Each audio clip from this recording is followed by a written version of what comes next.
할렐루야, 거룩한 주일입니다. 하나님의 은혜와 능력과 사랑이 예배를 통해서 우리와 함께 할 줄 믿습니다. 다 같이 묵도하시겠습니다. 진실로 살아계셔서 우리와 동행하시며 우리의 삶을 인도하시고 우리의 찬양과 경배를 받아주시는 주님, 우리가 하나님의 거룩한 손잡고 하나님의 거룩한 성산에 섰사오니 옥노와 하나님을 찬양하게 하시고 예배하게 하시고 하나님만 바라보는 귀한 시간 되게 하옵소서.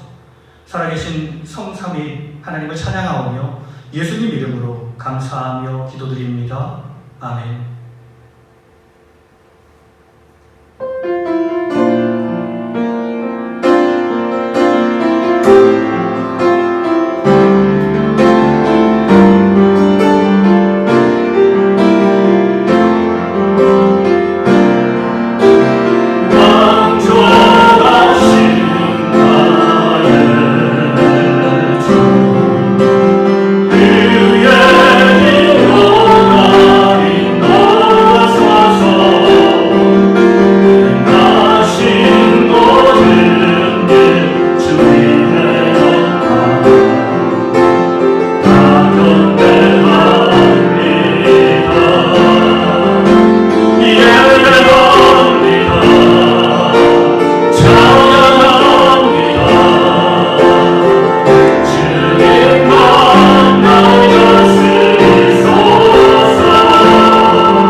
너희가 내 목소리를 순종하고 나의 모든 명령을 따라 행하며 너희는 내 백성이 되겠고 나는 너희의 하나님이 되리라. 그렇습니다.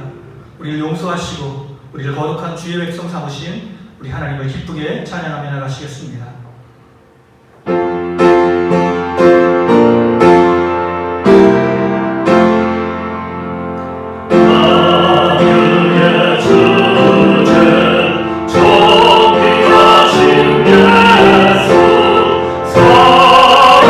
사랑이 되시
땅과 거기에 충만한 것과 세계와 그 가운데 사는 자들은 다 여호와의 것이로다. 여호와께서 그 터를 바다 위에 세우시며 강들 위에 건설하였도다. 여호와의 산에 오를 자가 누구며 그의 거룩한 곳에 설 자가 누구인가? 곧 손이 깨끗하며 마음이 청결하며 뜻을 허탄한 데에 두지 아니하며 거짓 맹세하지 아니하는 자로다.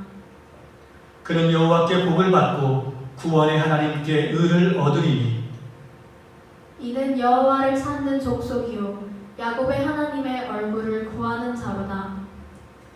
문들아 너희 머리를 들지어다. 영원한 문들아 들릴지어다. 영광의 왕이 들어가시리로다. 영광의 왕이 누구시냐? 강하고 능한 여호와시요 전쟁에 능한 여호와시로다. 문들아 너희 머리를 들지어다. 영원한 문들아 들릴지어다. 영광의 왕이 들어가시리로다. 영광의 왕이 누구시냐? 만군의 여호와께서 곧 영광의 왕이시로다. 아멘. 나는 전능하신 아버지 하나님 천지의 창조주를 믿습니다. 나는 그의 유일하신 아들 우리 주 예수 그리스도를 믿습니다. 그는 성령으로 잉태되어 동정녀 마리아에게서 나시고 본디오 빌라도에게 고난을 받아 십자가에 못 박혀 죽으시고 장사된 지 사흘 만에 죽은 자 가운데서 다시 살아나셨으며 하늘에 오르시어 전능하신 아버지 하나님 우편에 앉아 계시다가 거기로부터 살아있는 자와 죽은 자를 심판하러 오십니다. 나는 성령을 믿으며 거룩한 공교회와 성도의 교제와 죄를 용서받는 것과 몸의 부활과 영생을 믿습니다. 아멘. 이 시간 우리 합심하며 기도하며 나갈 텐데 하나님, 우리가 하나님을 예배하며 찬양하며 경배하기로 합니다. 우리가 온전히 하나님을 바라볼 수 있도록, 하나님을 예배할 수 있도록 우리의 마음 가운데 예배 가운데 함께 하시고 우리의 심령 연약하고 부족한 심령 가운데 주의 은혜를 부어주시어서 다시 한번 예수로 말미암아 소망을 얻게 하시고 꿈을 얻게 하시고 희망을 얻는 말씀을 통해서 우리에게 다가오시는 성삼위 하나님을 만나는 놀라운 시간 되게 하옵소서. 우리 믿음을 가지고 함께 기도하며 나가시겠습니다.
하나님의 말씀 마태복음 9장 35절부터 10장 1절까지 말씀입니다.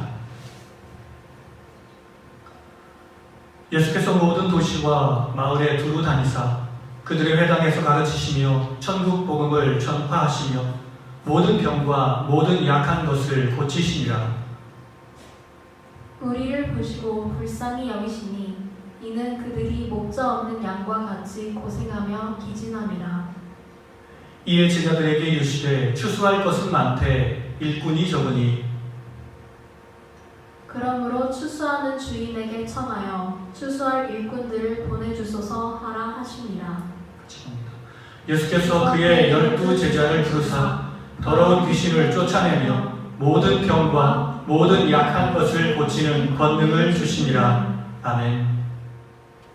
사랑하는 가족들과 함께 인사 나누겠습니다. 하나님이 우리와 함께 하십니다. 하나님이 우리와 함께 하십니다. 그렇습니다. 우리의 삶의 모든 것을 보시는 주님이 풍성한 은혜와 축복으로 우리와 함께 하시는 줄 믿습니다.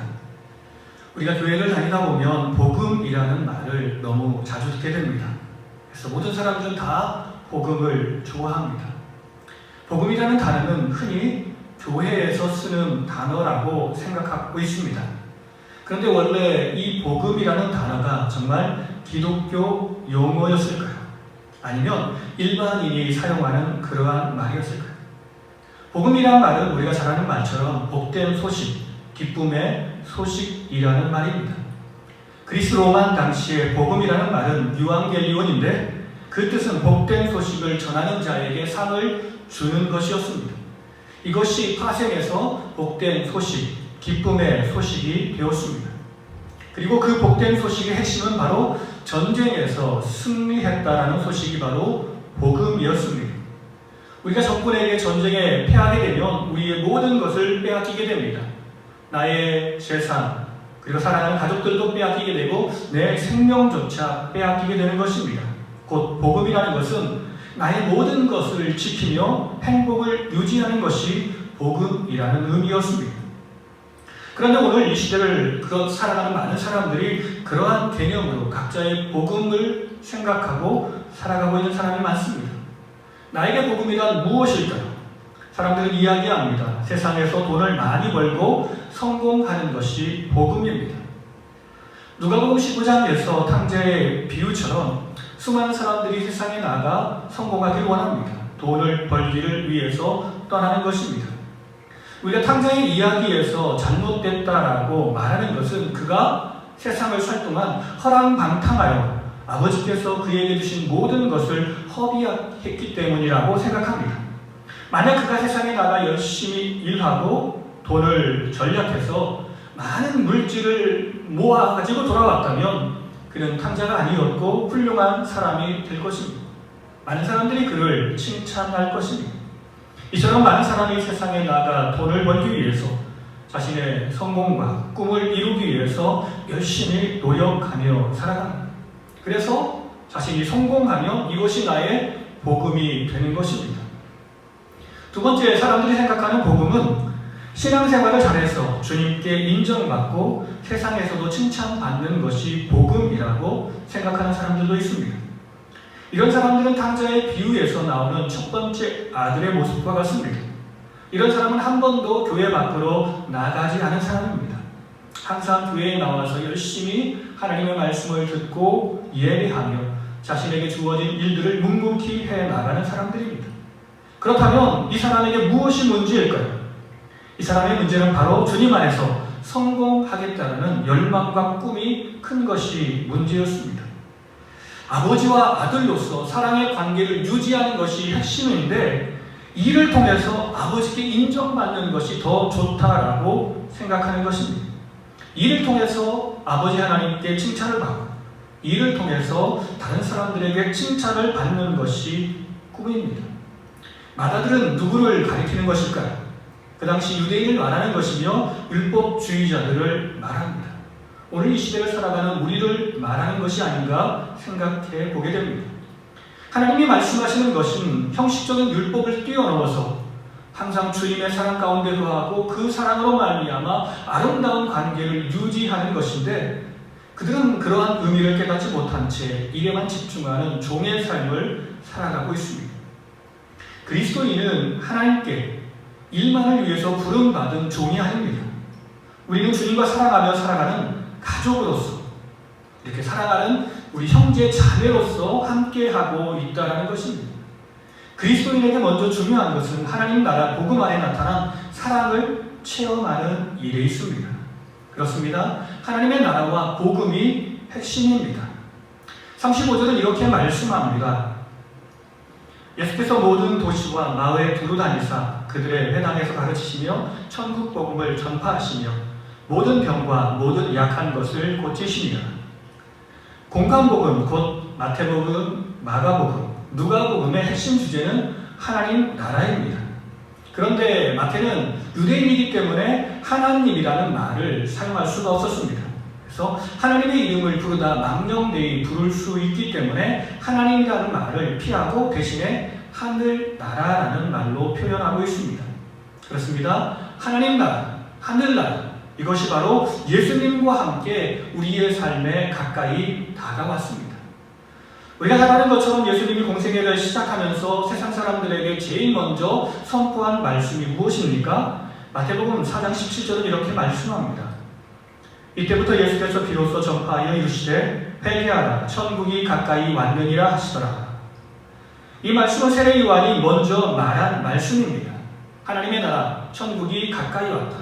그러나 그 의미는 확실히 달랐습니다. 세례 요한이 말한 것은 이제 구원자이신 예수님이 오시니까, 예수님을 통해서 하나님의 나라가 이루어지니까 너희가 회개해야 된다라고 말씀하는 것이고, 예수님은 자기 자신이 구원자임을 선포하며 나로 말미암아 이 땅 가운데 하나님의 나라가 임하게 될 것이다. 그러므로 우리가 하나님의 나라를 차지하기 위해서는 회개해야 된다라고 말씀하는 것입니다. 그렇습니다. 우리가 회개할 때 예수 그리스도를 나의 구주로, 나의 삶의 주인으로 모시게 되면 우리는 하나님의 나라를 경험하게 될 것입니다. 하나님의 놀라운 복음을 경험하게 될 것입니다. 예수님의 사역의 핵심 주제는 하나님의 나라였습니다. 예수님은 세례 요한에게 세례를 받으시고 광야에 들어가셔서 40일 동안 금식 기도하시며 마귀의 시험을 받으셨습니다. 그리고 고향으로 나오셔서 천국 복음을 전파하시며 하나님의 나라를 이 땅에 이루시기 위해서 사역자, 제자들을 불러 모아주셨습니다. 이것이 바로 마태복음 4장까지 이야기고요. 그리고 마태복음 5장에서 7장까지는 하나님 나라에서는 어떤 삶을 살아가야 되는지, 그래서 산상수훈, 마태복음 5장에서 7장까지의 말씀이 산상수훈의 말씀입니다. 천국 백성으로서 어떻게 우리 하나님의 말씀을 가지고 살아가야 되는지를 말씀하고 있습니다. 그런데 그 말씀은 너무나 힘들고 어려운 말씀처럼 보입니다. 살인하지 말라 하였으되 나는 너희에게 이르노니 형제를 향해서 화를 내는 사람, 그런 사람들은 심판을 받게 되고, 또 욕하는 사람들은 공회에 붙잡히게 되고, 미련한 사람이라고 말하는 사람은 지옥불에 떨어지게 될 것이다 라고 말씀하고 있습니다. 어느 누가 예수님이 말하는 것처럼 그 말씀을 지키며 살아갈 수 있을까요? 다른 사람들을 관계하면서 다른 사람들에게 욕 한 번 하지 않은 사람이 누가 있겠습니까? 그런데도 예수님은 하나님의 나라의 윤리를 말씀하십니다. 이것이 바로 마태복음 5장에서 7장까지의 이야기입니다. 그리고 마태복음 8장과 9장의 이야기는 예수님이 기적으로 말미암아 사람들을 치유하시고 회복하시는 이야기를 기록하고 있습니다. 우리가 이 말씀을 통해서 깨닫는 것이 무엇입니까? 그렇습니다. 하나님의 나라는 인간의 힘과 노력으로 이루어지는 것이 아니라 전능하신 하나님, 그리고 그 하나님과 동일 본체이신 예수 그리스도의 능력으로 이 땅에 하나님의 나라가 이루어진다는 것입니다. 그렇습니다. 예수 그리스도 안에서 하나님의 나라가 우리에게 임한 것입니다. 그렇다면 예수님의 말씀한 복음이란 무엇일까요? 하나님 나라와 복음은 무엇일까요? 복음이란 죄인된 우리를 향해서 부으시는 하나님의 놀라운 은혜와 사랑을 말씀합니다. 성삼위 하나님은 진실로 우리를 사랑하시는 분이십니다. 우리를 위해서 최선의 노력을 다하시는 분이십니다. 오늘 본문을 통해서 주님이 우리에게 보여주신 은혜의 행위 곧 복음의 모양은 어떤 모양으로 나타났을까요? 첫 번째 보면 그리스도 안에 나타난 하나님의 복음은 우리의 육체의 모든 문제를 해결합니다. 35절 하반절을 이렇게 말씀합니다. 모든 병과 모든 약한 것을 고치십니다. 기독교의 가르침은 이원론이 아닙니다. 이원론이라고 말하는 것은 영은 중요하지만 육체적인 삶은 중요하지 않다라고 말하는 것입니다. 영은 중요하게 생각하고 육체의 삶은 부정하는 것이 바로 이원론입니다.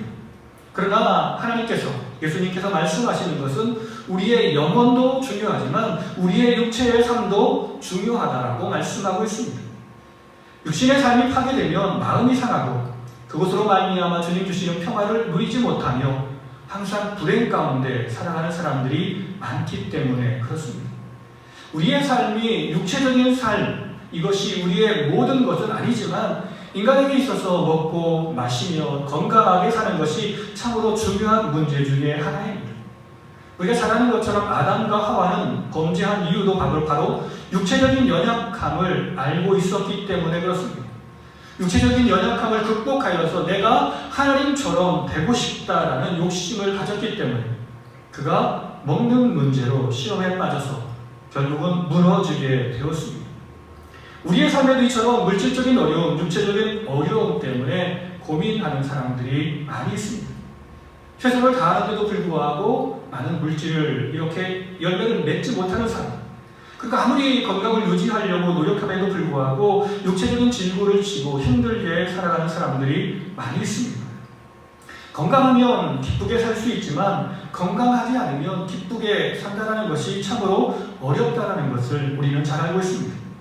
그렇게 믿음이 좋았던 욥도 어떻습니까? 자신의 몸이 아파하고 물질에 많은 손해를 입고 가족의 많은 가족들이 다 죽어버리자 마음이 상하였고 무너졌던 것을 우리는 알 수 있습니다. 그런데 이렇게 육체적인 고난을 겪는 이유가 무엇입니까? 성경은 우리에게 말씀하기를 하나님과 떨어져 있기 때문에 우리가 육체적인 고난을 당한다라고 말씀합니다.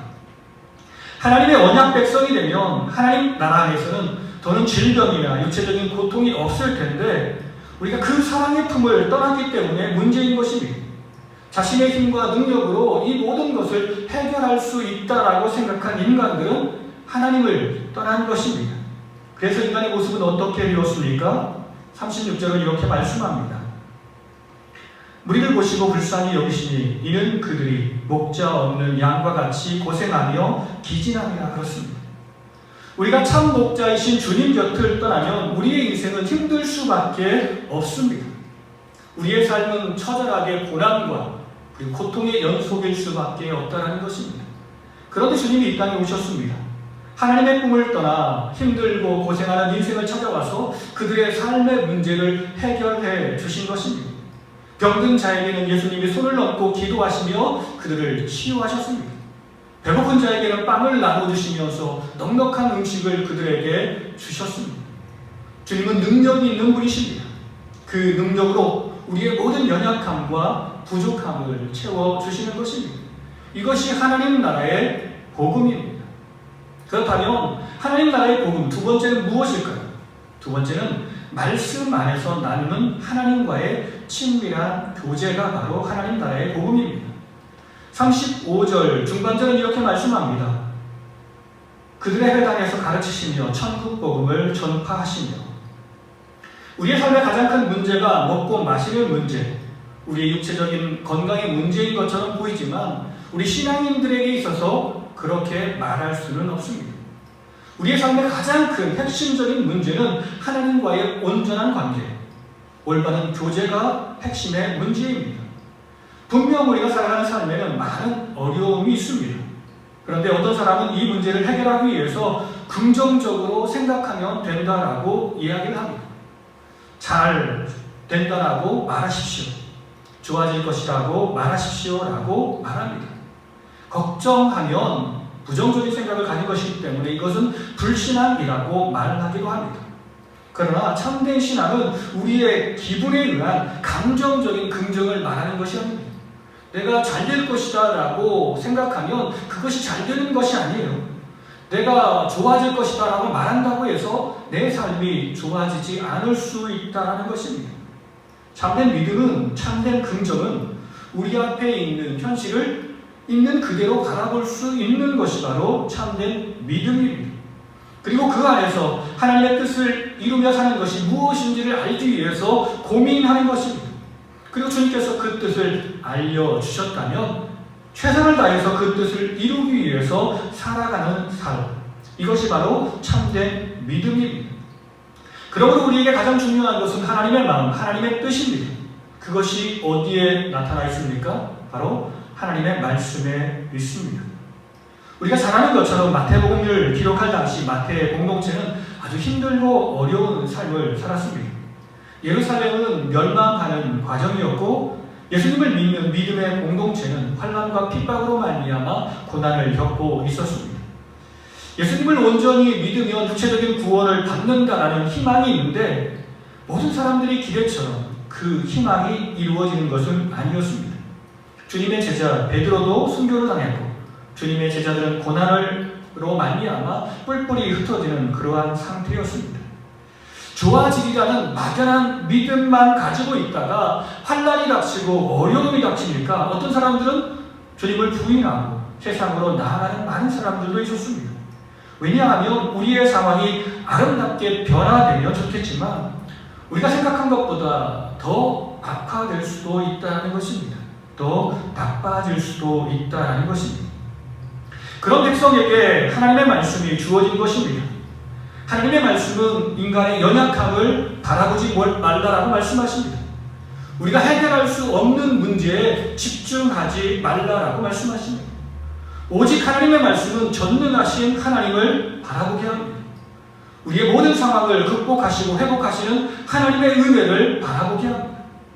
하나님의 말씀을 통해서 우리는 사랑하시는 하나님의 마음을 알게 되는 것입니다. 말씀을 통해서 하나님이 우리를 반드시 하나님의 나라로 인도하신다는 사실을 알게 되는 것입니다. 말씀을 통해서 하나님이 우리를 위해서 최선을 다하고 계신다.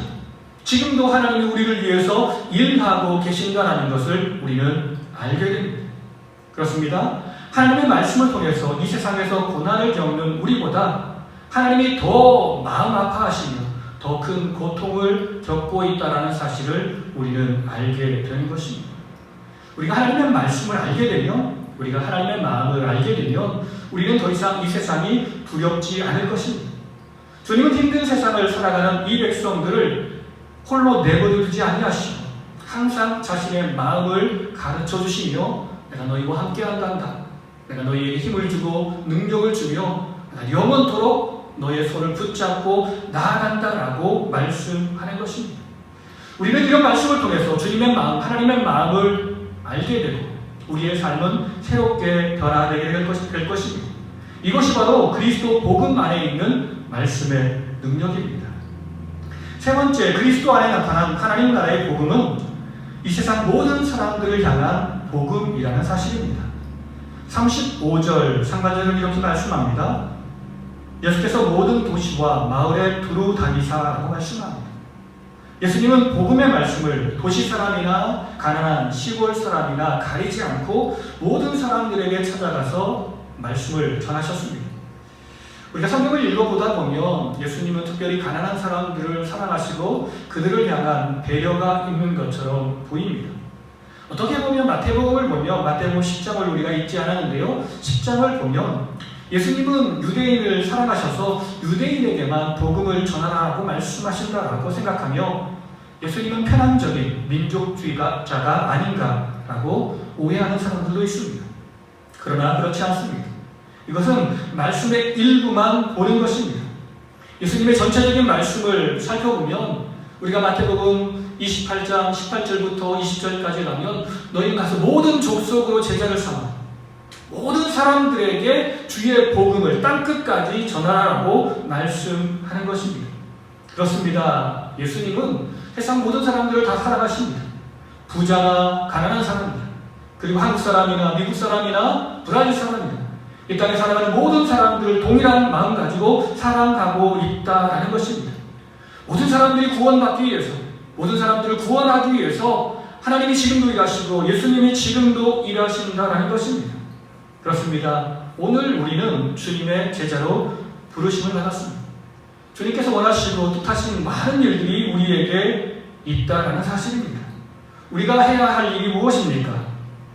37절, 38절은 이렇게 말씀합니다. 이에 제자들에게 이르시되 추수할 것은 많되 일꾼이 적으니 그러므로 추수하는 주인에게 청하여 추수할 일꾼들을 보내 주소서 하라 하시니라. 예수님이 최선의 노력을 다하셔서 추수할 알곡들이 가득하다라고 말씀하십니다. 예수님의 사역의 결과로 말미암아 수많은 사람들이 하나님께로 돌아오게 될 것입니다. 하나님과 인간에 맡겼던 중간에 막힌 담은 무너지고 이제 하나님과 만나 기쁨을 누리는 천국잔치가 곧 있을 것입니다. 그렇다면 오늘 우리는 어떤 사람입니까? 바로 하나님이 마지막 타작 마당을 위해 부르신 추수할 일꾼이라는 사실입니다. 주님이 계획하신 알곡들을 모으고 그 알곡들 가운데서 주님의 사랑과 은혜를 선포하며 사는 것이 바로 우리 믿음의 백성들의 삶입니다. 그렇습니다. 우리는 하나님의 나라, 하나님의 복음에 합당한 삶을 살아가야 할 것입니다. 그 복음에 합당한 삶이 무엇입니까? 바로 우리는 복음 안에서, 말씀 안에서 서로에게 치유하고 회복하는 그런 공동체의 삶을 살아야 할 줄 믿습니다. 하나님의 말씀은 능력이 있습니다. 복음의 능력은 사람들을 치유하고 회복하는 능력을 갖습니다. 곧 사람을 변화시키는 것입니다. 그렇다면 주님의 부르심을 받은 우리는 어떻게 다른 사람들을 치유하고 회복하며 나아갈 수 있을까요? 어떻게 다른 사람들을 변화시키며 나아갈 수 있을까요? 한 젊은 정치인이 있었습니다. 그의 전공은 다른 사람들을 비판하는 일, 다른 사람들을 까는 일이 전공이었습니다. 그 사람은 항상 상대방을 조롱했고 모욕하는 그러한 사람이었습니다. 그것도 그냥 개인적으로 만나는 것이 아니라 그냥 잘못한 것이 있으면 신문에 그 이야기를 보내어서 공개적으로 망신 주기를 좋아했던 사람이었습니다. 그는 정치에 정적이었던 쉴즈라는 사람에게 조롱하고 비판하는 글을 보냈습니다. 그 글을 받아본 쉴즈는 너무나 화가 나가지고 그 젊은 정치인을 찾아가서 이렇게 이야기합니다. 내가 나를 조롱했어? 내가 아브라함 링컨이야? 다음 주 월요일 오전 10시에 미시시피강 강변에 나와 우리 한번 결투하자 라고 말했습니다. 링컨은 너무 당황스러웠지만 결국 결전을 위해서 펜싱을 배우기도 했다고 합니다. 그러나 주변 사람의 만류로 말미암아 결투는 이루어지지 않았습니다. 이 일로 링컨은 일생 중에 가장 충격적인 사건이었다라고 말합니다. 이 일을 통해서 큰 깨달음을 받았다라고 이야기합니다. 내가 좋은 생각으로 다른 사람들의 변화를 기대하면서 다른 사람들을 비판하고 정죄하며 살아왔는데 그것이 잘못하면 상대방에게도 큰 상처가 되고 나에게도 큰 해가 될 수 있다는 사실을 알게 된 것입니다. 그 이후로 그는 다시는 사람들을 비판하지 않았다라고 합니다. 오늘 우리는 다른 사람들을 치유할 수 있는 능력이 없습니다. 내가 기도하면 병자가 일어나면 좋겠고 마음에 상처받은 사람들이 일어나면 좋겠지만 그것이 어찌 사람의 능력이겠습니까? 오직 하나님의 능력인 것입니다. 사람을 치유하고 회복시키는 일은 어렵지만 다른 사람들에게 상처를 주고 다른 사람들의 마음을 아프게 할 수 있다는 겁니다. 우리는 그런 일들은 쉽게 할 수 있다는 것입니다.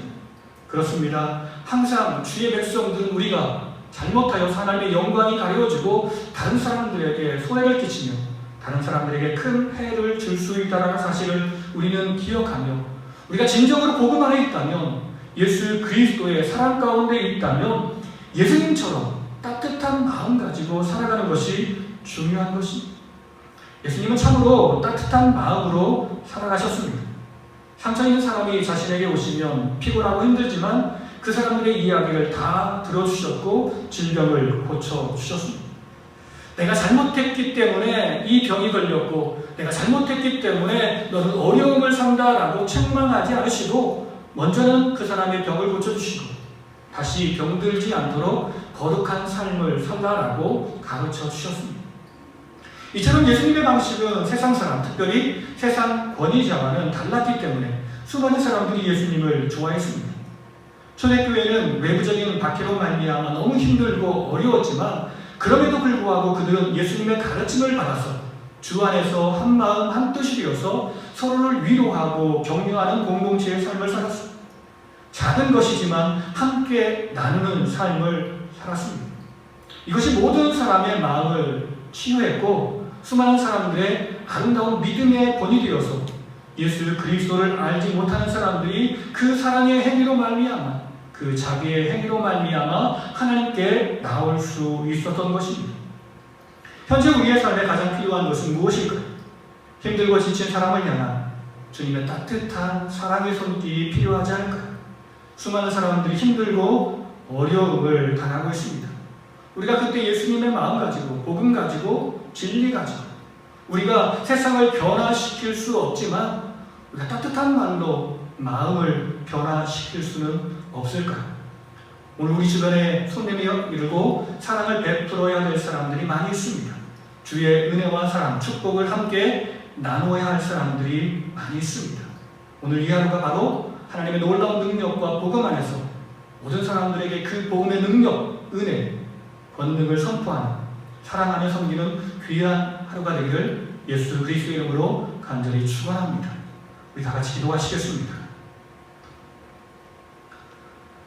진실로 살아계셔서 우리와 동행하시는 주님, 우리와 동행하시면서 세상에 알 수 없는 우리에게 큰 기쁨과 복음을 우리에게 선물하시는 주님, 우리가 많은 것을 받았음에도 불구하고 우리는 세상만 바라보기 때문에 세상의 문제가 커 보였고 세상의 걱정 가지고 살아왔던 것을 주여 고백합니다.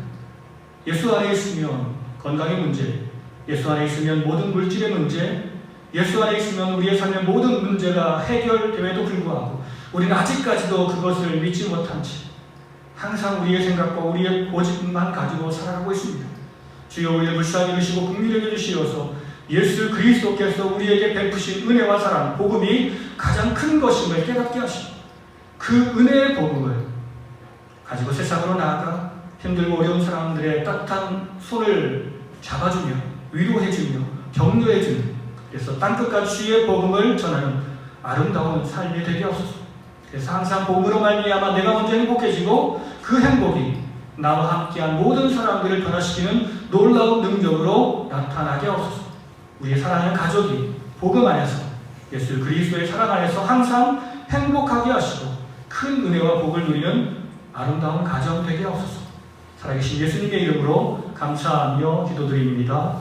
아멘.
예수 그리스도께서 우리에게 주신 은혜와 축복이 우리에게 한없음을 우리가 기억하며 아무리 조금 힘들고 어려워도 용기 내서 우리 사랑하고 각자의 맡은 바 자리에서 최선의 노력을 다하며 살아간다면 하나님의 놀라운 능력과 은혜로 우리는 다시 일어서게 될 줄 믿습니다. 우리 그 믿음 가지고 마지막 찬양 이런 교회가 되게 하소서. 찬양합니다.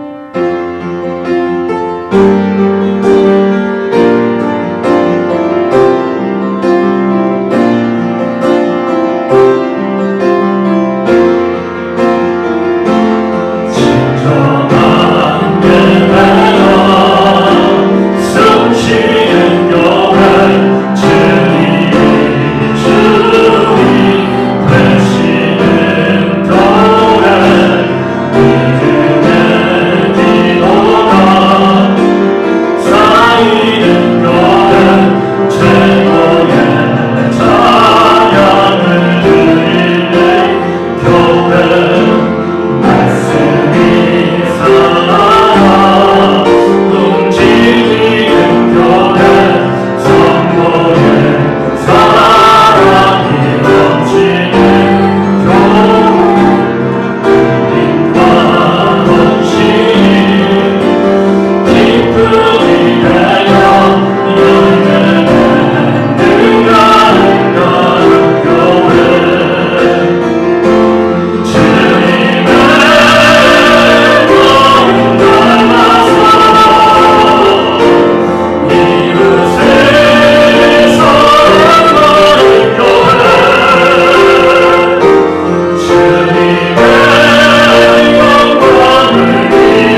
성령님의 감화 감동 교통하시니 복음을 통해서 말씀을 통해서 우리에게 다가오시어서 항상 우리와 함께 하신다라고 말씀하시며 나의 모든 삶의 모든 문제를 해결해 주겠다라고 말씀하시며 주님의 마음 품고 사랑하며 공동체를 세우며 섬기며 살아가라고 말씀하시는 그 하나님의 모든 명령을 듣고 이제 주의 말씀에 순종하며 살기 원합니다. 기도하며 결단하며 삶의 현장에 담대히 서시는 사랑하는 성도님들과 가정과 자녀들의 삶 가운데 주님께서 핏값으로 세우신 우리 작은 시합교회 그리고 이 땅에서 주를 예배하는 모든 백성과 이 땅을 살아가는 모든 백성들 위해 이제로부터 영원토록 함께 하시기를 간절히 축원하옵나이다. 아멘.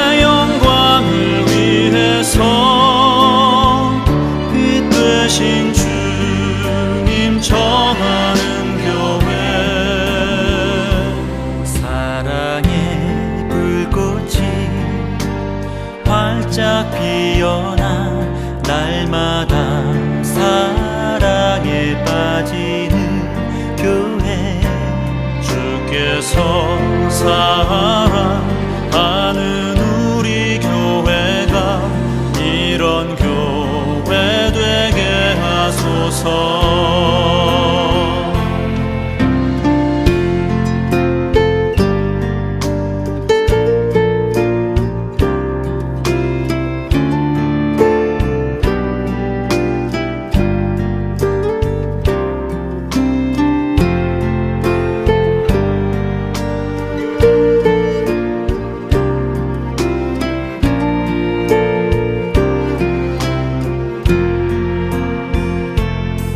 말씀이 살아 움직이는 교회 성도의 사랑이 넘치는 교회 섬김과 헌신이 기쁨이 되어 열매 맺는 아름다운 교회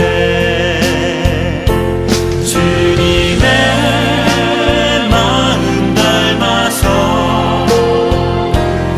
이웃을 사랑하는 교회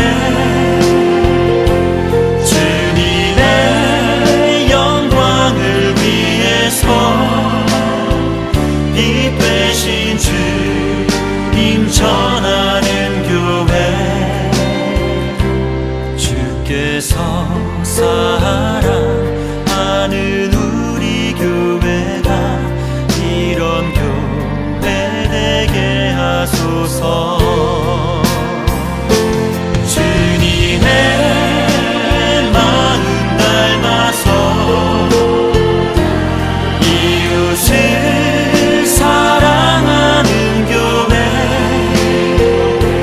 주님의 영광을 위해서 빛 되신 주님 전하는 교회 사랑의 불꽃이 활짝 피어나 날마다 사랑에 빠지는 교회 주께서 사랑하는 우리 교회가 이런 교회 되게 하소서. 주께서 사랑하는 우리 교회가 이런 교회 되게 하소서. 이런 교회 되게 하소서. 이런 교회 되게 하소서.